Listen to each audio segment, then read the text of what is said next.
A soldier deployed in Afghanistan suddenly receives an urgent message from his family. When he secretly returns home, there are loud cries and screams. He walks in and... The wind scraped restlessly against the canvas walls of the barracks, filling the room with the dry, restless sighs of the desert night in Afghanistan.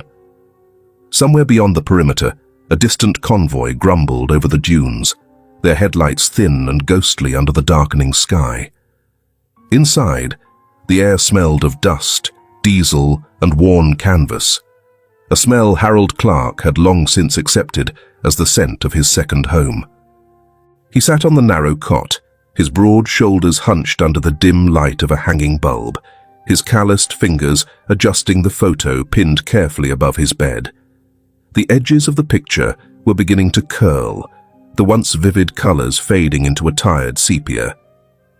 Brenda's smile was frozen mid-laughter, her hand resting protectively on Amy's slender shoulder. Anna, still barely a toddler when the photo was taken, clutched a battered teddy bear against her chest, her dark hair falling over one eye. Harold stared at the image, letting his fingers brush the paper as if the touch could somehow bridge the thousands of miles between them. The barracks were nearly empty tonight, most of the men either on duty or snatching precious hours of sleep. Even the usual low hum of conversation was missing, leaving only the rattle of the canvas and the steady drip of a leaking pipe near the wash basin. His watch beeped quietly. Time for the video call. Harold pulled his laptop closer, the casing battered from years of service, and clicked into the connection. The screen flickered, strained by the distance, before finally stabilizing into the familiar scene of his living room back home. Brenda was there, sitting stiffly on the couch. Amy perched beside her, waving enthusiastically, her missing front tooth giving her a lopsided grin. "Hi, Daddy," Amy chirped, bouncing slightly. "Hey, Peanut," Harold said, the corner of his mouth lifting. "You're getting bigger every time I see you." Brenda offered a small smile, her eyes shadowed with something Harold couldn't quite read. "Say hi, Anna," she prompted, nudging the small figure tucked tightly against her side. Anna didn't wave. She didn't even look up. Her face was half hidden against Brenda's arm, and when she did lift her gaze, Harold caught it. A faint shadow, a bruise high on her cheekbone, just below the temple. It was faint, as if already healing, but unmistakable. "Hey, sweet pea," Harold said gently. "What's wrong, baby girl? You feeling sick?" Anna didn't respond. She only pressed her face deeper into her mother's side. Brenda shifted, adjusting Anna's position without meeting Harold's gaze. "She's fine," she said quickly. "Had her shots yesterday. Fever's been making her a little clingy, that's all." Harold frowned. "You sure that's all it is? She looks... off." "It's normal," Brenda insisted, smoothing Anna's hair. "You know how she is with vaccines, sensitive. She'll be back to her old self in no time." There was a tightness in Brenda's voice he hadn't noticed before. Amy, oblivious, launched into a rambling story about her spelling test and the macaroni art project she was making for school. Harold forced himself to focus, nodding and smiling at all the right moments, but his eyes kept drifting back to Anna, who stayed silent throughout the call. After a while, Brenda shifted again, her smile strained. "We should probably let you get some rest, Harold. You've got an early patrol, right?" "Yeah," Harold said slowly. "Early." He watched the screen freeze for a moment. Brenda's face caught mid-blink before the connection dropped into static. The laptop's screen faded to black, leaving Harold staring at his own faint reflection. He sat there for a long moment, the loneliness pressing in heavier than usual, the barracks around him feeling larger, emptier. Outside, the wind picked up, rattling the walls with a dry, hollow sound that reminded him of bones knocking together. It was a cold night, even in the desert. Harold pulled out a battered notebook from his duffel, flipping past sketches Amy had mailed him and half-finished letters he never sent. He clicked on his pen, the sound sharp in the silence, and began to write. "Dear Amy and Anna," he wrote slowly, his hand steady despite the tightness in his chest. "Daddy misses you more than anything. I hope you're being good for Mommy and taking care of each other while I'm away. I'm counting the days until I can come home and take you both out for ice cream, just like we used to do." The words felt mechanical, distant, like he was trying to convince himself as much as he was trying to comfort them. Harold paused, staring down at the half-finished sentence, the pen heavy in his hand. A gust of wind rattled the canvas again, and somewhere the faint smell of smoke drifted through the seams. He closed the notebook without signing it. There were things a father should be able to fix: a scraped knee, a nightmare, a fight between sisters. But staring into that tiny, trembling face tonight, Harold had felt helpless for the first time in a long time. Something wasn't right. He had seen it, felt it, and there was nothing he could do from half a world away. Sighing heavily, he slid into the cot, the springs creaking under his weight. He stared up at the dark canvas ceiling, the fabric bowing slightly in the desert wind, and tried to empty his mind. But the image of Anna's bruised, silent face hovered just behind his closed eyes, refusing to let him go. The late afternoon sun stretched long fingers across the faded hardwood floors, dust swirling lazily in the quiet golden haze. Outside, somewhere beyond the neatly trimmed hedges of their suburban neighborhood, a dog barked and a lawnmower droned, its distant rumble slipping in and out like a tired sigh.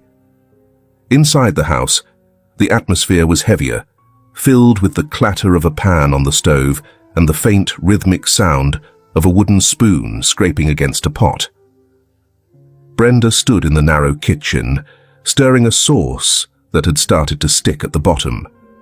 Her hair, once neatly pinned, had loosened in frazzled strands around her face. The small window above the sink let in a wedge of sunlight, sharp and hot against the tiled counter. In the living room, Amy and Anna played, or at least Amy played. Anna, smaller and quieter, followed her sister's lead as best she could, trailing behind with a battered doll clasped to her chest. The carpet was strewn with crayons, puzzle pieces, and the crumpled remnants of a coloring book page Amy had abandoned halfway through. "Catch it, Anna," Amy called, her voice high and eager. Anna, clutching the doll tightly, looked uncertain. Amy was balancing one of Brenda's porcelain dinner plates on her palms, wobbling as she tried to spin it like a toy. Anna shook her head slightly, her small feet shuffling backward. "Don't be a baby," Amy teased, tilting the plate dangerously as she took a few running steps. The plate flew. It was not graceful. It clipped the arm of the couch, spun awkwardly in the air, and crashed onto the floor with a sharp, splitting crack. A jagged silence fell over the room, broken only by the frantic skittering of the pieces across the hardwood. For a moment, both girls froze. Then, footsteps. Heavy, fast, coming from the kitchen. Brenda appeared in the doorway, her face flushed from the heat of the stove, a thin line of anger already tightening her mouth. "What happened?" she demanded, her voice slicing through the stillness. Amy, without missing a beat, pointed a trembling finger at Anna. "She did it," she said. "Anna knocked it down." Anna, clutching her doll tighter, looked up with wide, bewildered eyes.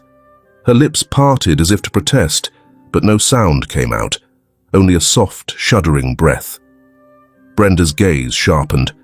She didn't ask for clarification. She didn't look at the angles, the distances, the trembling in Anna's hands.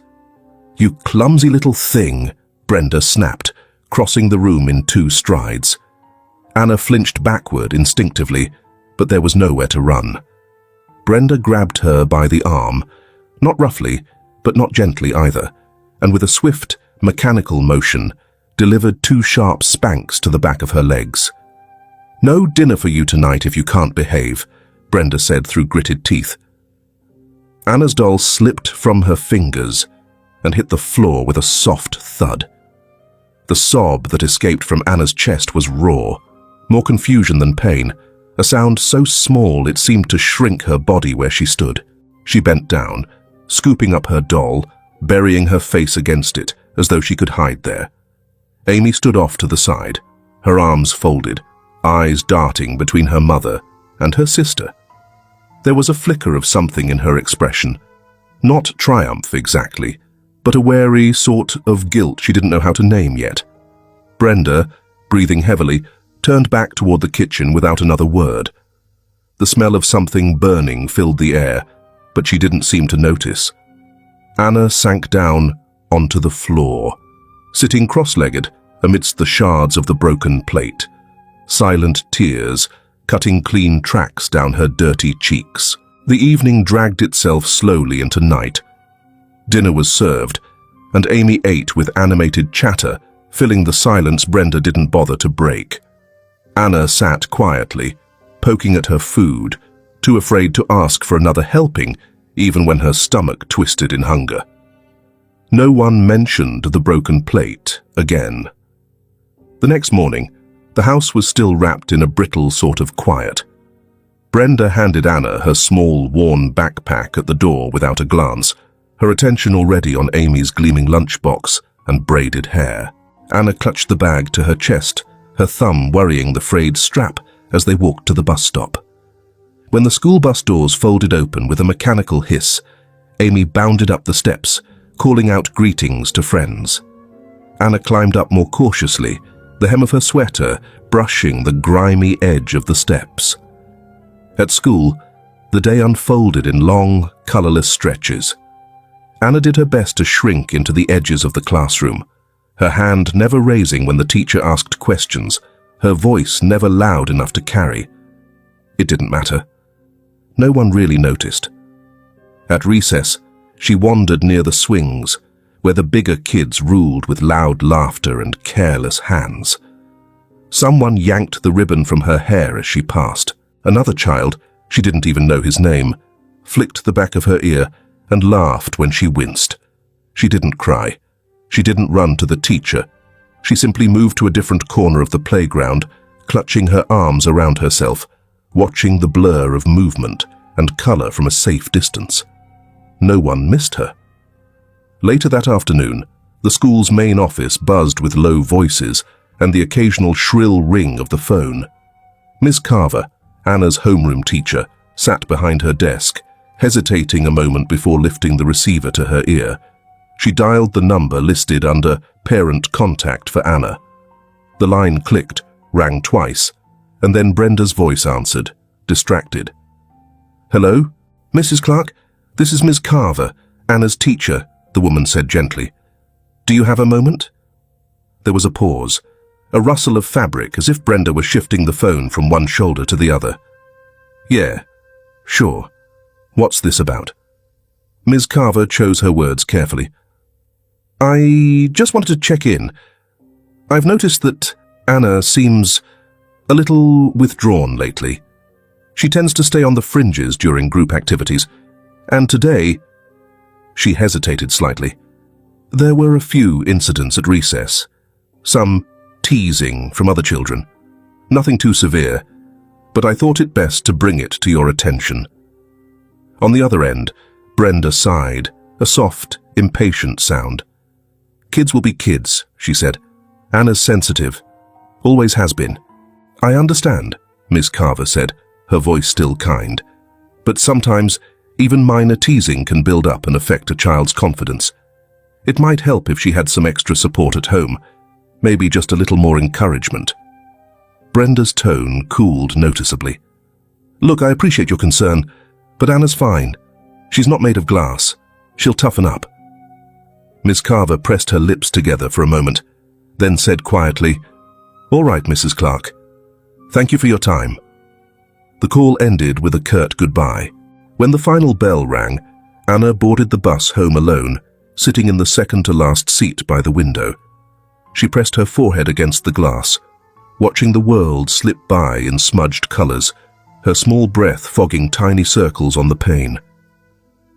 When they pulled up to the stop, she saw Brenda's figure waiting at the end of the driveway, arms crossed, gaze impatient, even from a distance.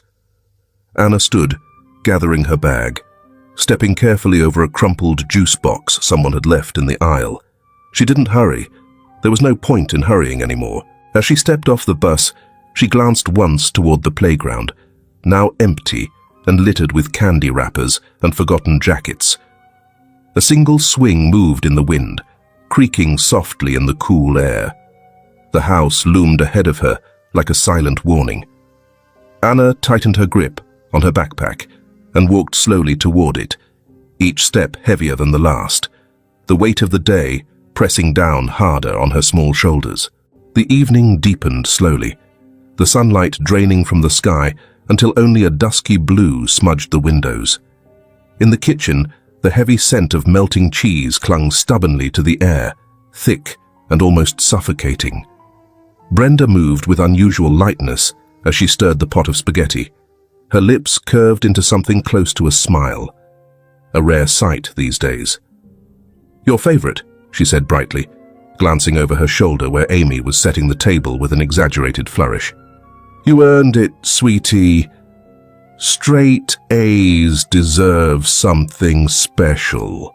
Amy giggled, twirling once in the middle of the kitchen before plunking herself into her chair.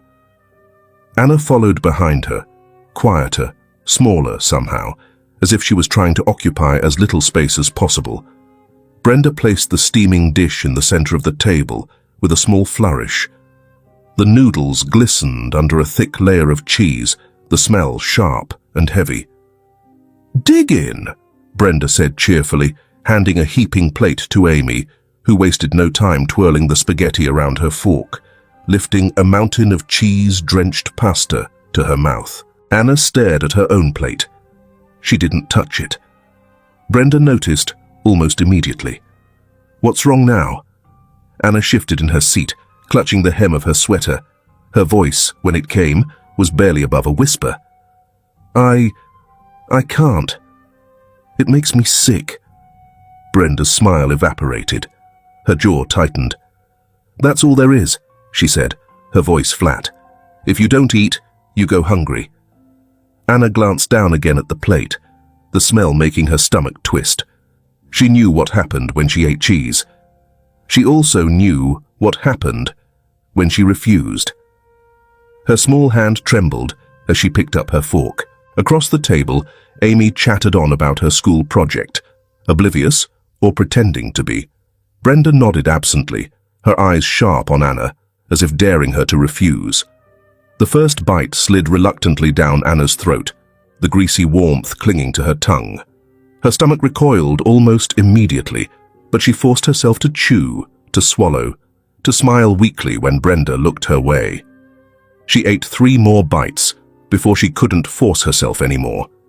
She set her fork down, her hands slick with sweat. No one noticed. No one cared. The hours dragged by. Amy finished her meal, bouncing from the table with a pleased little hum. Brenda gathered the plates without comment, her movements brisk and efficient. Anna slipped from her chair and curled up on the couch, her head tucked into the corner, her arms wrapped tight around her knees. The first wave of nausea hit before the dishes were even dry. She tried to be quiet about it, tried not to whimper when her skin broke out in burning, itchy patches, or when her throat began to close slowly, as if an invisible hand was wrapping itself around her neck. Brenda sat on the recliner, scrolling through her phone, her face lit in the ghostly glow of the screen. "Mommy," Anna whispered hoarsely. "Mommy, it hurts." Brenda didn't look up. "You're fine if you go to bed now." Anna slid off the couch, her knees buckling slightly, and made her way toward the stairs. Every step felt heavier than the last, her breath coming in shallow, wheezing gasps. By the time she reached the landing, her legs gave out completely, and she crumpled to the floor with a soft, broken sound. It was Amy who found her. "Mom!" Amy's voice cut through the air, high and sharp. "Mom, something's wrong with Anna." Brenda sighed heavily, as if she were being asked to move mountains. She rose slowly, irritation etched into every line of her body. But when she saw Anna's small form sprawled out on the carpet, saw the violent red rash blooming across her arms and neck, her expression finally shifted, not to panic, not to fear, but to cold calculation. A minute later, the car roared down the quiet street, Anna bundled in the back seat, her head lolling weakly against the window. The town blurred past, darkened storefronts, blinking traffic lights, the occasional figure hunched against the night. At the hospital, the emergency lights buzzed overhead, throwing long, tired shadows across the cracked pavement. Brenda pulled Anna from the car without tenderness, carrying her into the fluorescent-lit waiting room where tired parents and sick children slumped in battered chairs. She did not cradle Anna. She did not speak soft reassurances into her hair. She only walked steadily forward, her arms locked stiffly around the limp weight of her daughter, as if she were carrying a heavy package she could not wait to set down. The automatic doors hissed shut behind them. Inside, under the indifferent hum of the hospital lights, Anna disappeared into the hands of strangers. The morning light was weak, struggling to push through the heavy clouds that sagged low over the rooftops. The streets glistened from a night of light rain, and a few lonely puddles clung stubbornly to the edges of the sidewalk. A battered newspaper fluttered along the curb, caught and released by the listless breeze. Inside the Clark house, the air was busy and thin, charged with the restless excitement that belonged only to Amy. She raced from room to room, her laughter high and insistent, while Brenda gathered bags by the door with an air of efficient detachment. "Hurry up, Amy," Brenda called over her shoulder. "We don't want to be late for the park." Anna stood quietly near the staircase, her hands twisted into the hem of her shirt. Her shoes were already on, her little backpack slung over one shoulder. She didn't ask where they were going. She didn't ask if she was coming.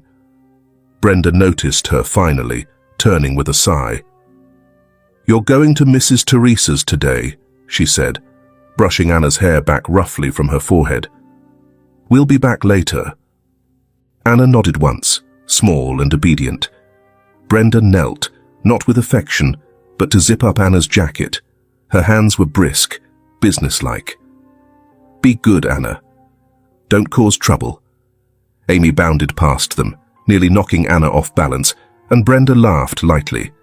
She opened the door, the cold air rushing in, and steered Anna down the walkway toward the modest house next door.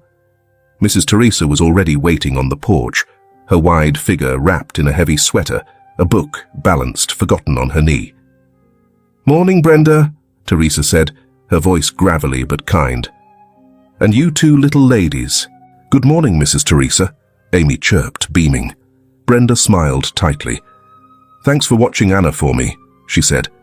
"Amy and I are headed to the amusement park. Just the two of us today." Teresa's eyes shifted to Anna, who stood half hidden behind her mother's leg, staring down at her shoes. "Why not take Anna along?" Teresa asked gently, crouching slightly to Anna's height. "She might enjoy the rides too." Brenda straightened her shoulders. Her voice was light, casual. "Anna's not good in crowds. She tends to run off, doesn't listen well. Last time we tried something like this, she nearly got herself lost." She laughed softly, a brittle sound. "It's just easier this way." Teresa nodded slowly, but her gaze lingered on Anna's face. She saw the way the little girl flinched at the sound of her mother's voice, how her small body seemed to fold inward on itself, as if trying to disappear. "Well, we'll have our own fun, won't we, sweet pea?" Teresa said, extending her hand. Anna hesitated, then slipped her fingers into Teresa's palm. Brenda barely waited. "Be good," she called over her shoulder, already striding back to the car where Amy was waiting. The engine coughed to life, and then they were gone, a cloud of dust rising briefly in their wake. Teresa squeezed Anna's hand gently. "Come on inside, darling," she said. "Let's find something nice to do." The house smelled of cinnamon and clean linen, a soft, comforting scent that filled the small rooms without overwhelming them. Teresa led Anna into the kitchen, bustling gently about as she made a pot of oatmeal, adding a splash of cream and a spoonful of brown sugar without asking. Anna sat at the table, her feet dangling above the floor, the battered doll she carried clutched tightly in her arms. It was then that Teresa noticed the bruises, faint but present, just below the sleeves of Anna's jacket, along her thin wrists. A darker shadow bloomed near the edge of her jaw, partly hidden by a fall of hair. Teresa said nothing at first. She set the bowl of oatmeal in front of Anna, then pulled out a chair across from her, lowering herself into it with a quiet sigh. "You sure you don't want to come to the fair next time?" Teresa asked casually, stirring her own cup of tea. "It's no fun if you miss out." Anna blinked up at her, spoon paused mid-air. "I'm not good," she whispered. "I get lost." Teresa leaned her elbows on the table, resting her chin in her hand. "Who told you that?" Anna didn't answer. Her eyes dropped to her bowl, and she shoveled a quick bite into her mouth, as if that would make the conversation go away. Teresa let the silence stretch a little, filling it not with pressure, but with warmth, with patience. After a moment, Anna spoke again, voice so soft, Teresa had to lean forward to hear. "Mummy says, it's better if I stay," Anna said, "so Amy can have fun." Teresa felt something tighten sharply in her chest. "Have anything else?" "Difficult things," Teresa continued. "My tummy hurts, sometimes," Anna said quietly, without looking up. Teresa's hands stilled on the yarn. "Does it now?" she said, keeping her voice light. Anna nodded. "Sometimes. Mummy says it's 'cause I'm picky." Teresa leaned back in her chair, watching the child with careful eyes. There were faint bruises along Anna's arms, fading yellow and green, like the last breath of a storm. "Do you get to play outside much, sweetheart?" Teresa asked. Anna shook her head. "I play with Dolly." She pulled a frayed, much-loved doll from her backpack and hugged it close. Teresa's throat tightened, but she kept her face gentle. "Dolly's a good friend, I reckon." Anna nodded solemnly. There was something broken in the way the little girl clung to the doll, something that made Teresa's chest ache. She asked a few more questions, softly, carefully, letting Anna answer or not as she chose. The picture that emerged was not painted in bold strokes, but in little things. Missed meals, harsh words, long afternoons spent alone. Teresa listened, her heart growing heavier with each piece. When Anna grew tired, Teresa tucked her onto the couch with a soft quilt, smoothing her hair back from her forehead. The house grew quiet, except for the steady tick of the clock on the mantel and the soft, even sound of Anna's breathing. Teresa stood at the window, staring out at the empty street. She wasn't naive.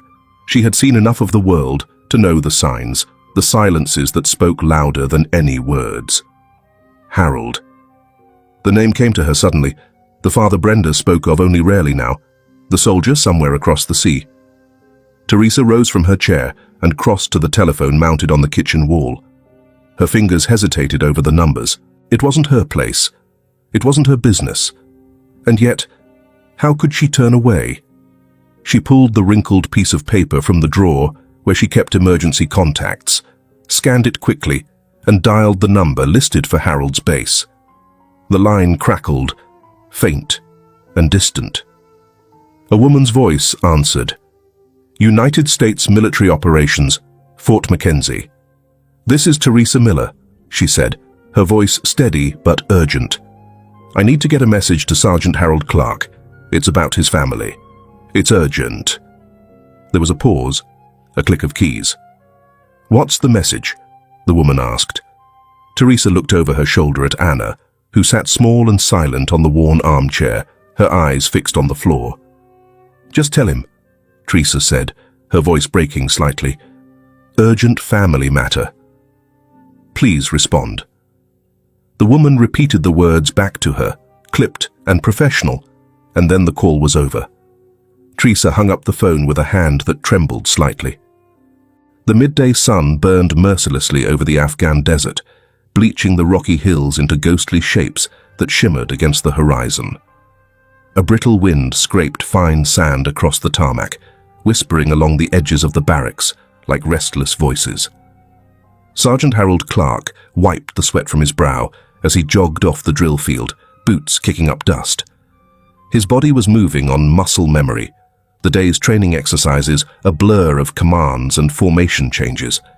But his mind was elsewhere, stubbornly pulled toward the weight lodged deep in his gut since he had woken. He barely had time to unsling his pack before one of the comm officers waved him over. "Clark," the young man called, holding up a note scribbled hastily on a scrap of lined paper. "You've got a message. Civilian." Harold took it, frowning as he read the cramped handwriting. "Urgent family matter. Please respond." No sender name, no details.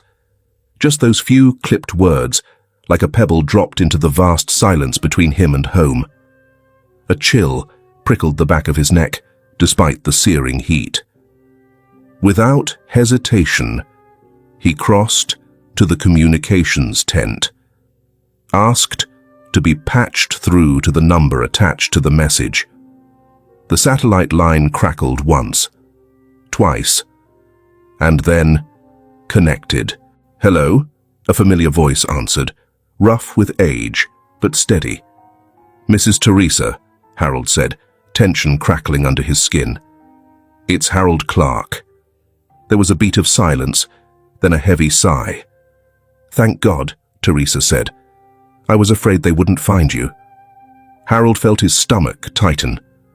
"What's going on?" Teresa hesitated for a moment, as if weighing every word. "It's Anna," she said finally. "It's... Brenda's leaving her with me, often. Says it's easier if Anna doesn't go with them.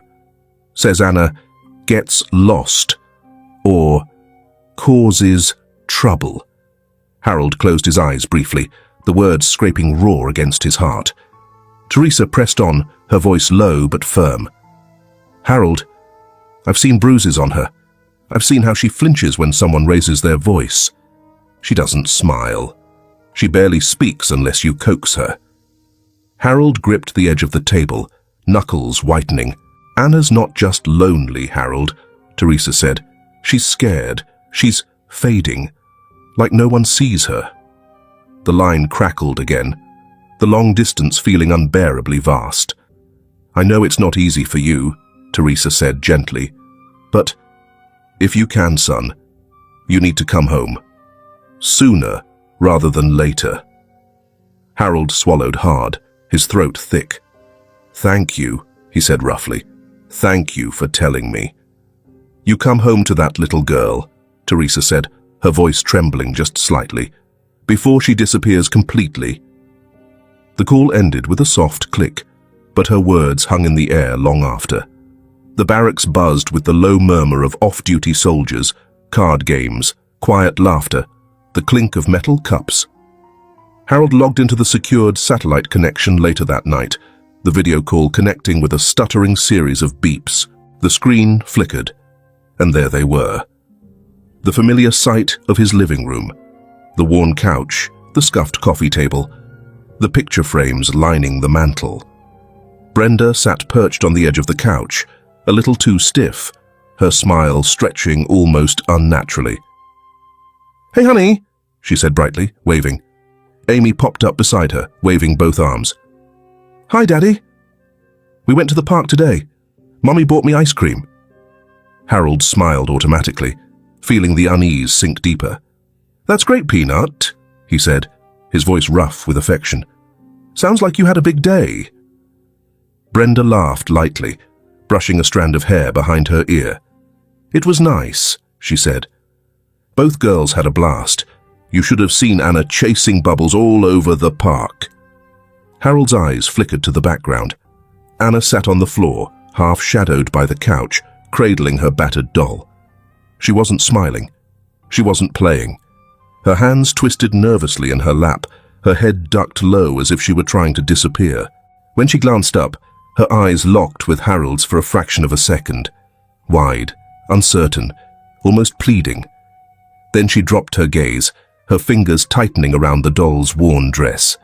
Harold felt something clench inside him. "Hey, Pumpkin," he said, pitching his voice softer. "Did you have fun today?" Anna didn't answer. She flinched almost imperceptibly, her shoulders curling inward. Brenda's laugh rang out again, too loud, too quick. "She's just shy tonight," Brenda said, waving a dismissive hand. "Probably tired from running around all day in park." Harold forced a smile, nodding slowly. "Yeah, that makes sense." It was obvious that the girl had been with Teresa all day. His wife was lying, Amy was covering for her mother, and Anna was still cowering. But Harold didn't expose her right away. He knew something was fishy. "Looks like you're doing a great job holding down the fort," Harold said lightly. Brenda smiled, but it didn't reach her eyes. "Of course. We're managing just fine." The call ended a few minutes later. Goodbyes hurried, Brenda citing bath time, bedtime, routines to keep. Something was wrong.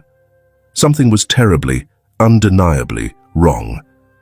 He rose from the battered couch in the corner of the tent, pushing the chair back with a scrape across the concrete floor. Without hesitation, Harold headed for the operations tent. Inside, the night buzzed with low voices and the static hum of radios. A single overhead bulb swung slightly in the dry breeze, casting long, restless shadows across the canvas walls. Harold approached the duty officer, a stern woman named Sergeant Levin, who looked up from her clipboard. "I need to put in for emergency leave," Harold said, his voice steady. Levin raised an eyebrow. "Problem back home?" Harold nodded once. "Family emergency. I just got the message." There was a brief silence as she assessed him. Then she nodded, setting her clipboard aside. "Paperwork's a mess, but I'll push it through," she said. "You'll be on the first transport we can arrange, but it still might be a week or two." Harold inclined his head, grateful. "Thank you, Sergeant." As he turned away, his hand brushed against the pocket where the slip of paper still rested. The morning sky over Virginia was the color of old iron, a low, wet drizzle clinging to the earth like a second skin. The tarmac was slick beneath Harold's boots as he stepped off the transport plane, a single duffel bag slung over his shoulder.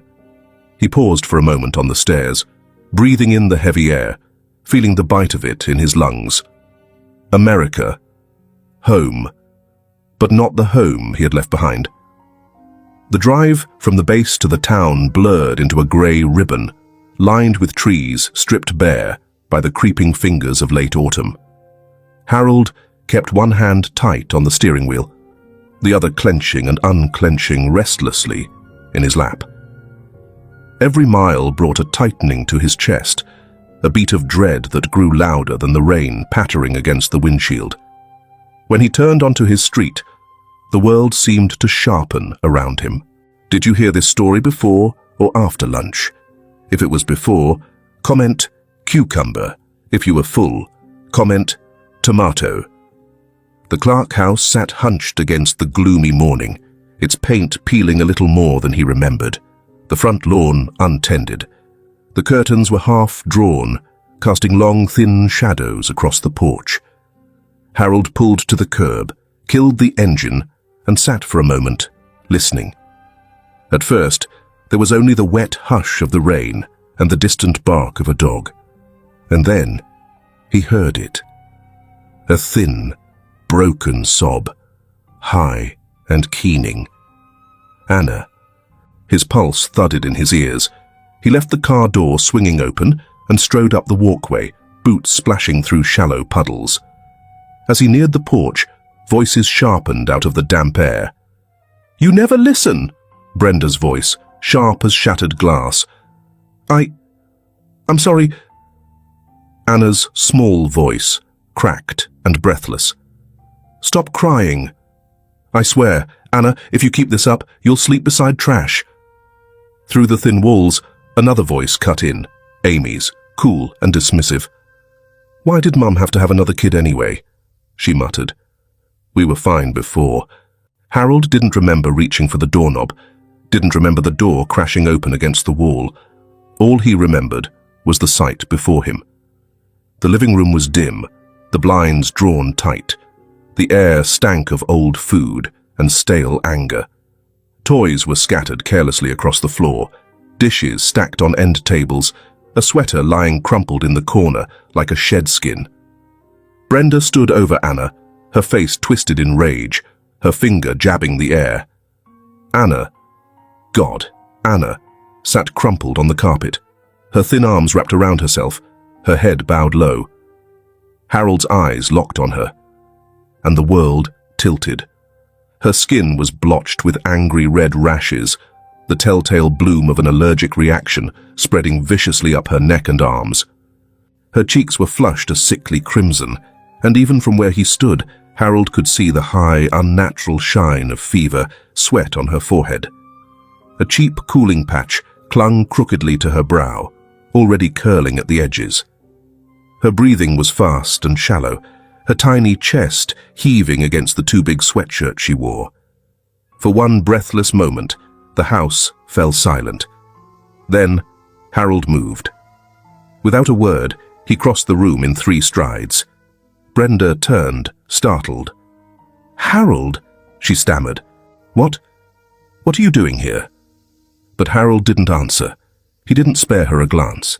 He crouched low, reaching for Anna, with hands that trembled despite all his training, all his years of discipline.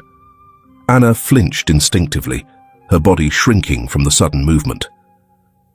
"Hey, baby girl," Harold said, voice breaking on the endearment.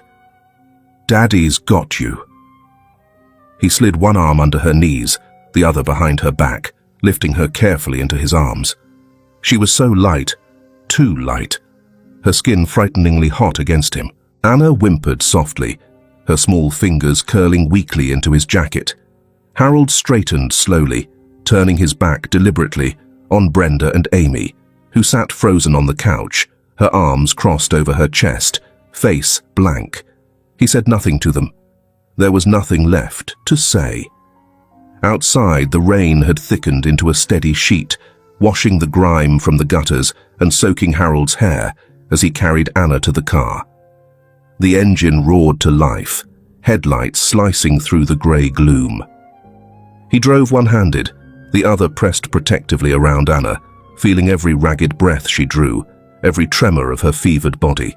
The hospital wasn't far, but every second dragged like a stone around his neck.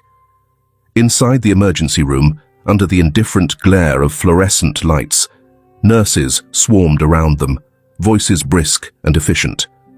Someone took Anna from his arms, laying her on a gurney. Someone else started barking questions at him. What happened? How long had she been like this? Allergies? Medications? Harold answered mechanically, his voice hoarse.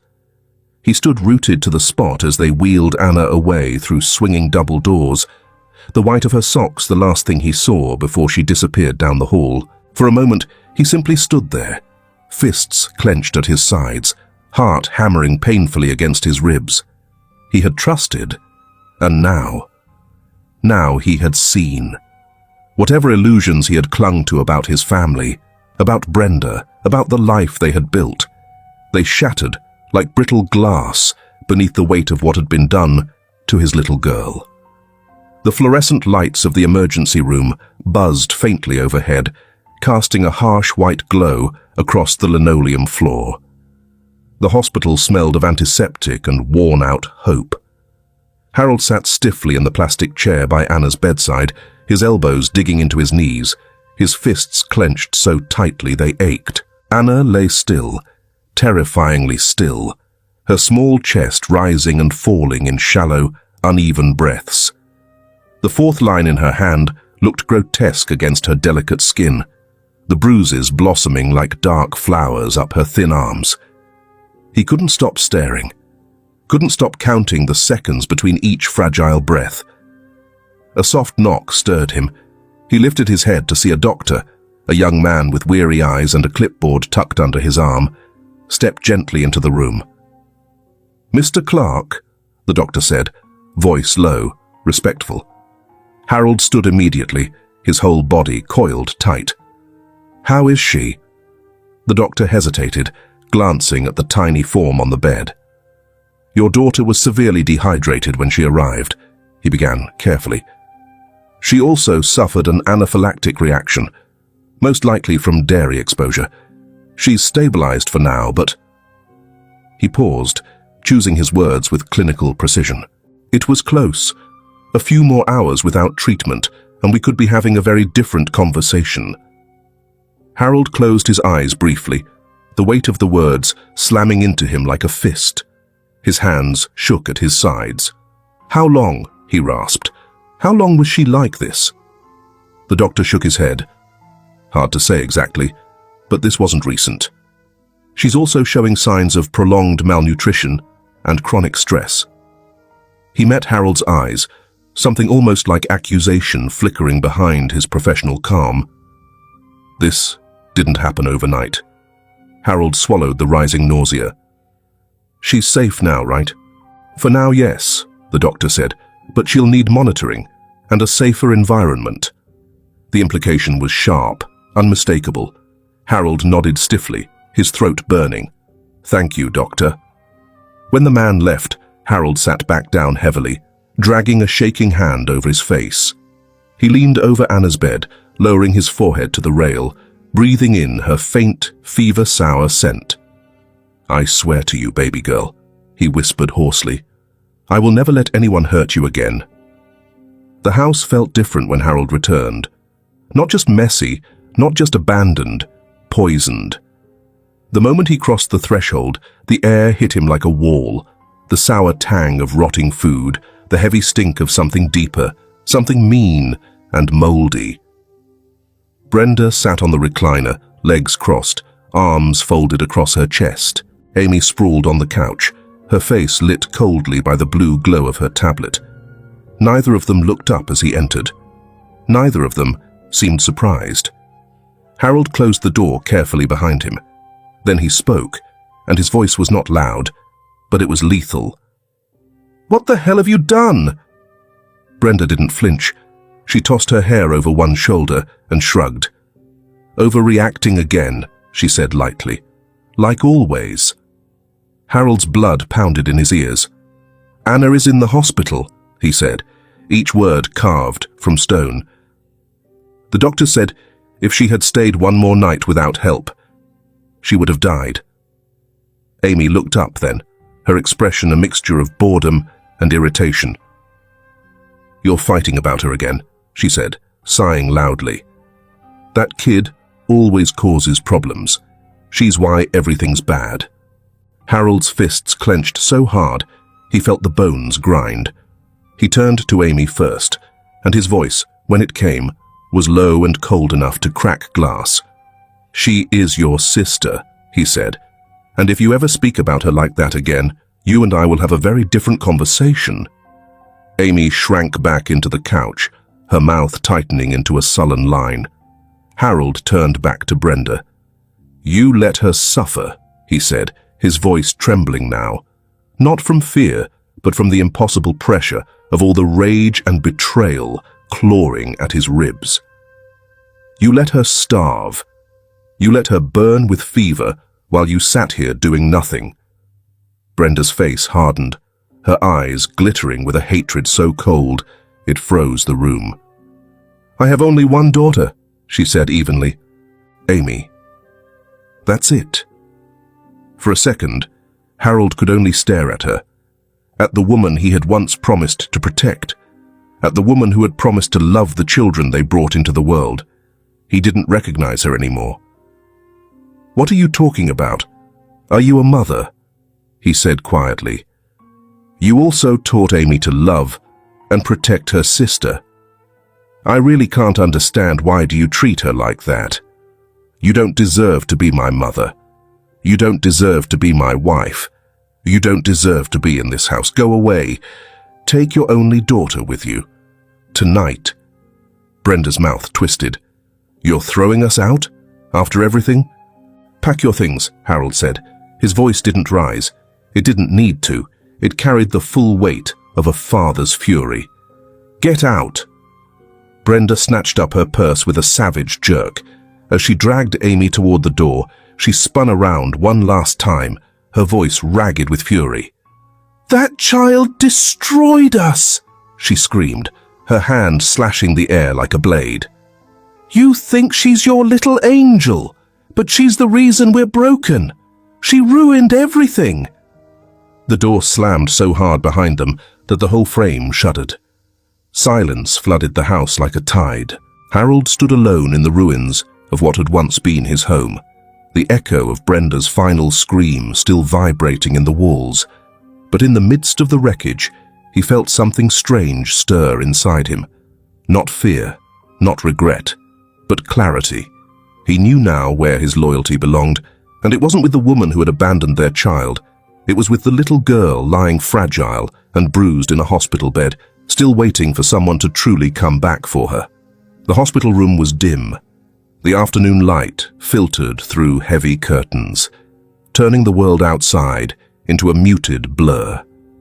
Machines beeped softly, their steady rhythms the only sounds in the quiet.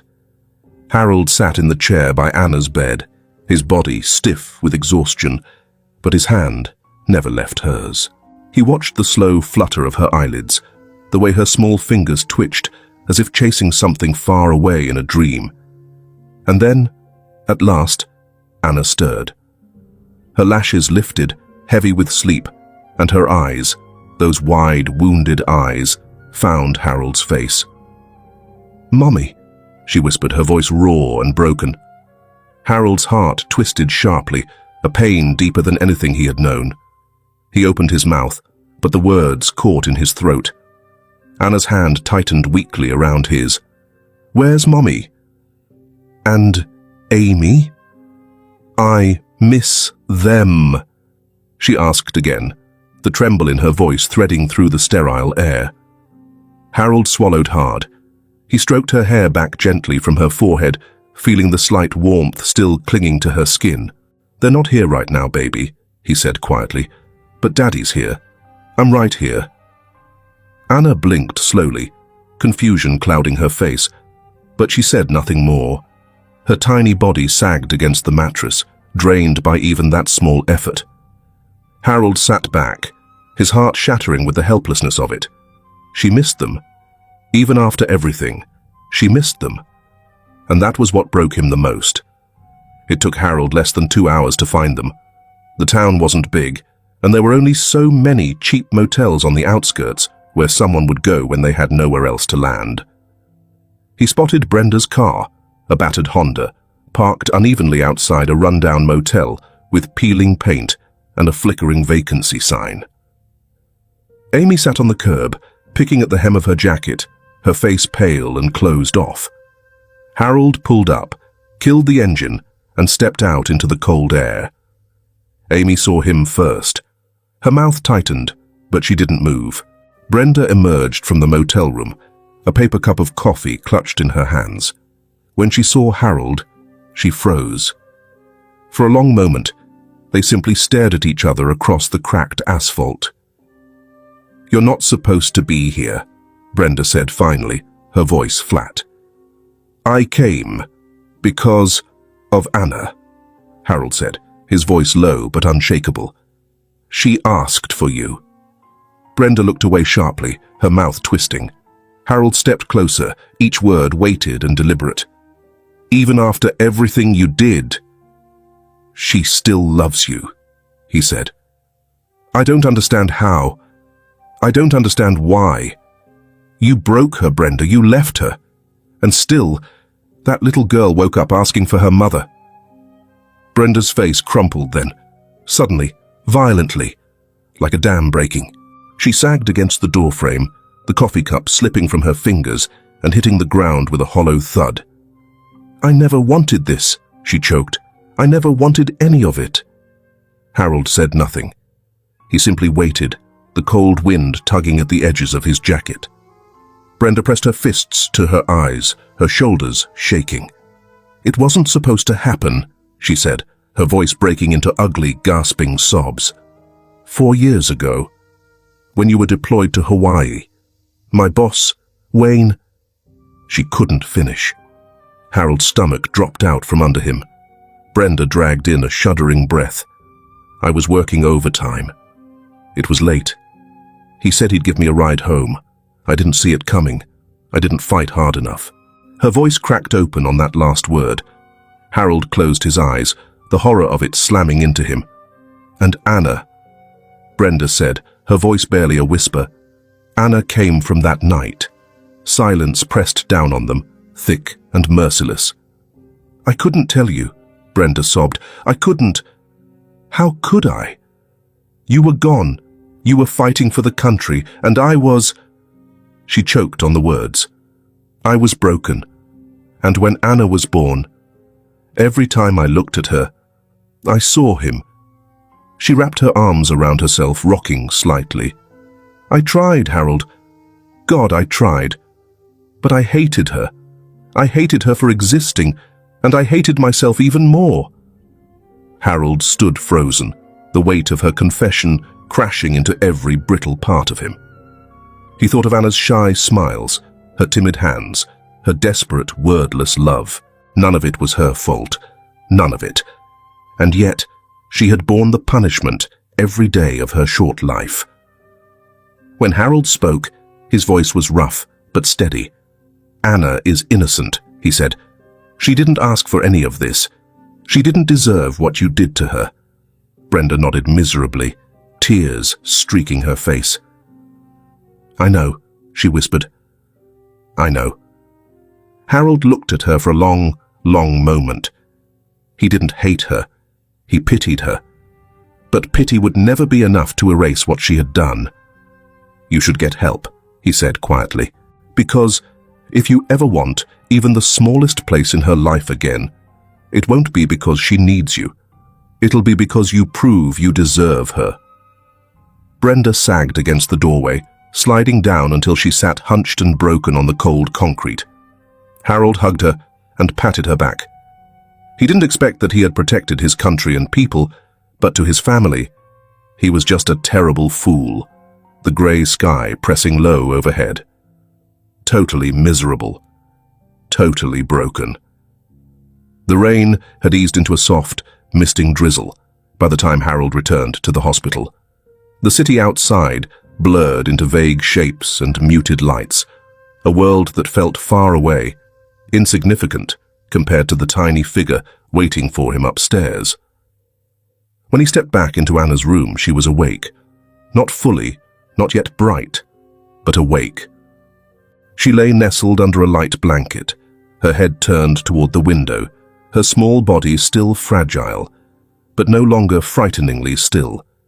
She looked up as Harold entered, her lips parting in a slow, drowsy smile. "Daddy," she whispered. Harold crossed the room in 3 long strides, sinking down beside her. "Hey, baby girl," he murmured, brushing a stray curl from her forehead. "Are you feeling a little better?" Anna nodded, her movements slow and sleepy. From the nightstand, Harold picked up the worn storybook Teresa had given her months ago, its spine taped and its cover faded from countless readings. He settled back in the chair, flipping to the first page. "Want me to read to you?" he asked softly. Anna's answer was a tiny, contented sigh. And so he read, his voice low, steady, wrapping her in the safe cocoon of words and warmth. He read until her eyelids drooped, until her breathing evened out again, until the fear and hurt seemed, for a moment, held at bay by the simple magic of being seen, of being loved. When she finally drifted into sleep, Harold stayed for a long time, just watching her, his heart aching with both love and guilt. He hadn't been there when she needed him most, but he was here now, and he would never leave her side again.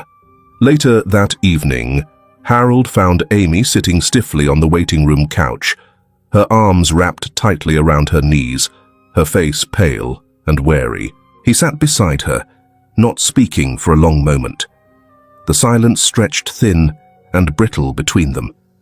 Finally, he said, his voice gentle but firm, "We need to talk." Amy didn't move. She stared at the scuffed linoleum floor, as if it could save her. "You're old enough to understand," Harold continued. "Family means we protect each other.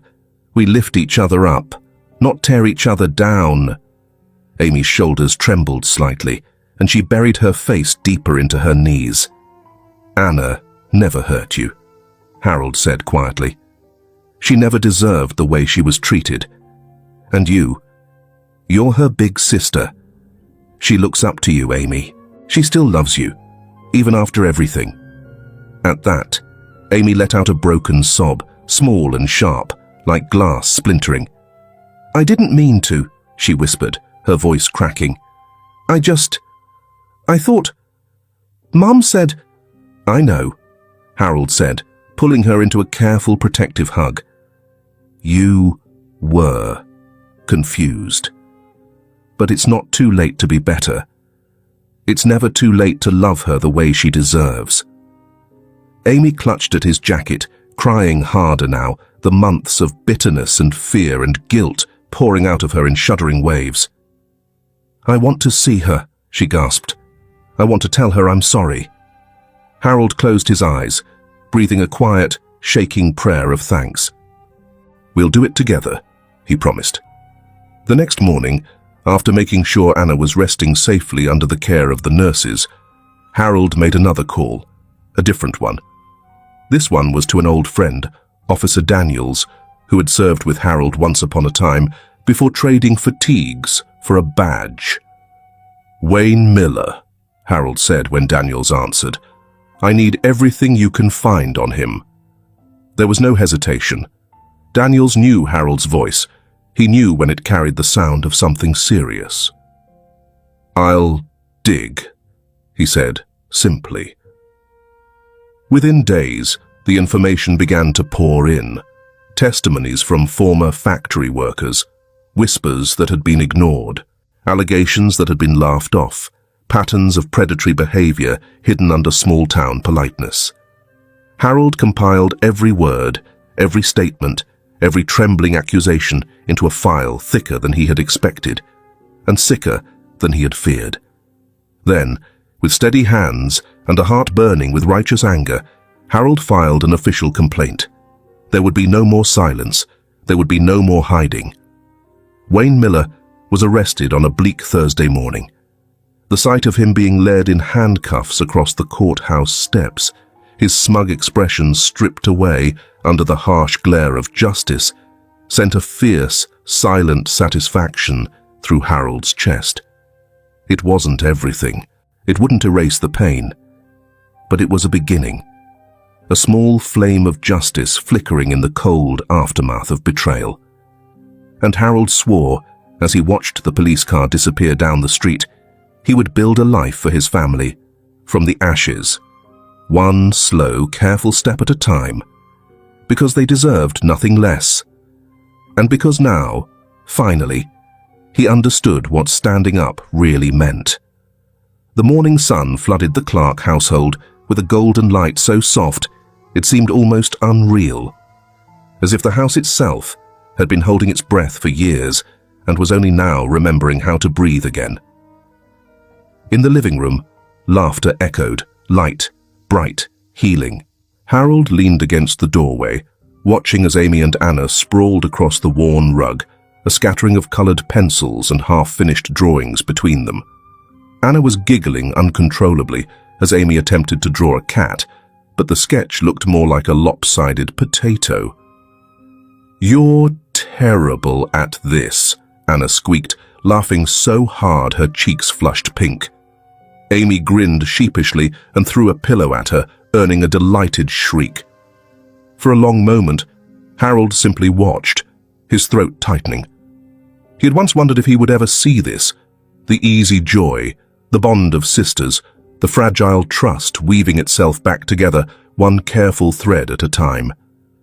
He stepped quietly away, giving them their space, and headed to his desk, where a thick manila folder awaited him. Inside were the finalized documents. His reassignment. No more tours overseas, no more leaving them behind. He was staying. For good. Harold signed the papers with a steady hand, each stroke a vow to his daughters, to himself. He would be the father they deserved. No more running, no more absence disguised as duty. Family came first, now and always. That evening, after dinner, peanut butter sandwiches and apple slices, simple and perfect, Harold sat beside Anna on the couch, her small body tucked into his side. The fire crackled softly in the hearth, casting long shadows on the walls. He hesitated, then asked, his voice almost too soft to hear, "Anna, do you ever feel angry at Mommy?" Anna looked up at him, her wide brown eyes serious and searching. "No," she said, as if the answer were obvious. "If I hate Mommy, that makes me a bad child." The innocence of it, the aching purity, carved a raw, painful ache into Harold's heart. He swallowed hard, pulling her closer. "No, baby," he whispered. "You never bad like that. You deserve love, safety, and a happiness family." Anna smiled sleepily, resting her head against his chest. And Harold made another silent promise to himself in that moment, as sacred as any battlefield vow. He would never let darkness touch his family again. Not as long as there was breath in his body. The next few weeks passed in slow, careful steps. Harold didn't rush it. He couldn't. Healing, he knew now, wasn't a thing you demanded. It was something you built with patience, with humility, with love. And so, when he drove to the psychological clinic where Brenda was undergoing counseling, he didn't barge in with anger or judgment. He brought coffee, and quiet, and time. At first, Brenda barely looked at him during the visits. She sat curled into herself, her hands twisting nervously in her lap, her eyes rimmed with shadows he hadn't noticed when he was younger and blinder. But Harold stayed. Sometimes he just sat silently in the waiting room. Sometimes he read aloud from the newspaper, his voice low and even. Sometimes he talked about Anna, about Amy, about the little joys of their days. And slowly, achingly slowly, Brenda began to talk back. One afternoon, as the sun melted into a soft peach behind the windows, Brenda looked at him fully for the first time. "I don't deserve it," she said hoarsely. "Any of it." Harold leaned forward, resting his arms on his knees. "I loved you," he said, his voice thick. "I still love the part of you that's hurting. That part that got lost along the way." Tears slid silently down Brenda's cheeks. "I was so scared," she whispered. "I didn't know how to survive it. How to survive myself." Harold nodded, his own throat burning. "I'm sorry," he said simply, "for not seeing you were drowning, for not being here when you needed me." Brenda covered her face with her hands, sobbing quietly, and Harold sat with her, not as a husband demanding forgiveness, but as a man who finally understood how deep wounds could run. There were no dramatic declarations, no sudden mending of broken things, just two people sitting in the wreckage, trying to find their way back to something like peace. Back home, as night settled over the house like a soft quilt, Harold tucked Anna and Amy into bed, kissed their foreheads, and turned off the light. In the quiet darkness, he stood for a long moment, listening to their even breathing. Outside, the stars blinked faintly behind thin clouds. Healing would come, slowly, tenderly, imperfectly. But it would come, and this time, Harold Clark would be there to see it through, all the way home.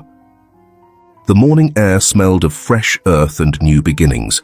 A gentle breeze stirred the leaves outside the Clark house, sending tiny whirlwinds skittering across the porch. Sunlight poured through the windows, warm and golden, filling every corner of the house, with a quiet, pulsing life.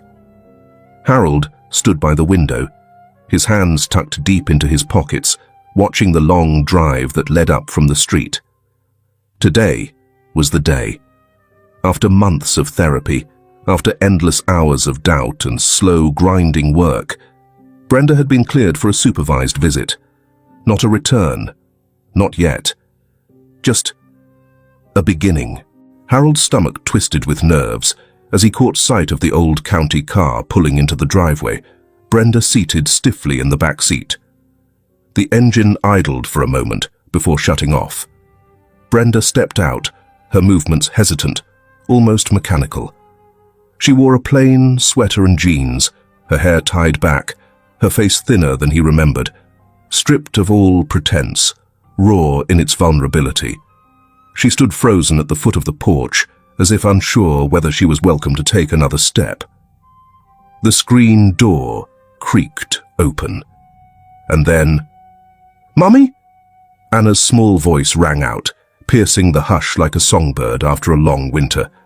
Before anyone could react, Anna bolted across the porch, her feet bare, her arms flung wide.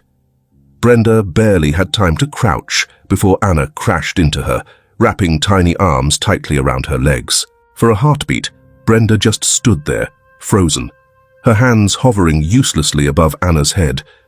Then something inside her cracked wide open. With a shuddering cry, Brenda dropped to her knees on the worn wooden steps, gathering Anna into her arms, clinging to her as if trying to fuse their broken pieces back together. She sobbed into Anna's hair, deep, wrenching sobs that racked her body, stripped of pride, stripped of shame. Anna only hugged her tighter, her small hands patting Brenda's back, her voice a soft murmur against her ear. "I missed you, Mommy. I missed you so much." Harold watched from the doorway, his heart twisting painfully in his chest. Beside him, Amy stood silently, tears gleaming unshed in her wide eyes. She reached for Harold's hand and squeezed it tightly. Harold knelt down, wrapping an arm around Amy's shoulders, pulling her into his side as they watched mother and daughter sob and cling to each other in the morning light. For the first time, in a very long time, Harold felt something stir deep inside him. Something fragile, something battered but alive. Hope. Not the blinding, naive hope of before. A quieter, braver hope, forged in fire and heartache. They would never be the same family they once were. Too much had been broken. Too much had been lost. But maybe, just maybe, they could become something stronger. Something more honest. Something built, not on perfection, but on forgiveness. That afternoon, after Brenda's visit ended and the house settled into a quiet hum of life. Again. Harold stood by the window once more, watching Anna chase Amy around the yard, their laughter curling up into the wide blue sky. He leaned his forehead against the cool glass, closing his eyes. There were still mountains to climb, still wounds to heal, still nights when the past would claw at the edges of peace. But they were moving forward, together. And sometimes, Harold thought, that was all you could ask for. And sometimes, it was enough. How do you feel about today's story if you witness your loved one being treated unfairly by another family member? Angry, confused, or heartbroken? But it's certainly not pleasant, and no one wants to be in that situation. So today, are you satisfied with Harold's way of doing things? We think Harold's selflessness, strength, and admitting his mistakes to his family is worthy of praise. Thank you for taking the time to listen to the story. If it's dark, go to bed early and put your phones away. It will help you sleep better. If it's light, have a nice day. See you in the next videos.